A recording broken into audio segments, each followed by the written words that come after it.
መጽሐፍ ቅዱስ ሲናገር እግዚአብሔርን ሁሉ ጊዜ በፊቴ አየዋለሁ በቀኜ ነውና እስቲ አልታወክም በሉ። ያለ መታወክ ሁሉ ጊዜ እረፍት ውስጥ የመኖር ሚስጥር አንድ ነው። ሁሉ ጊዜ እግዚአብሔርን በፊት ለፊት ማየት። ችግርን ሁኔታውን ምናምን አይደለም ማየት ያለብህ። ሁሉ ጊዜ እግዚአብሔርን በፊቴ አየዋለሁ።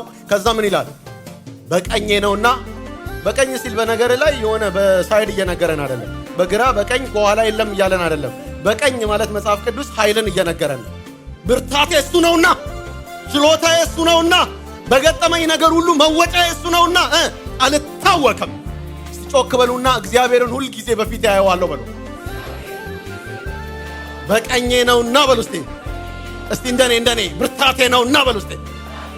በቀኜ ነውና በሉ። አልታወክም። ሚስጥሩ ገብቷችኋል? እግዚአብሔር በቀኛችሁ፣ እግዚአብሔር አቅማችሁ ነው፣ ችሎታችሁ ነው። በገጠማችሁ ነገር ሁሉ መጽናኛችሁ ነው። ካላችሁበት አስጨናቂ ነገር ውስጥ ትወጣላችሁ።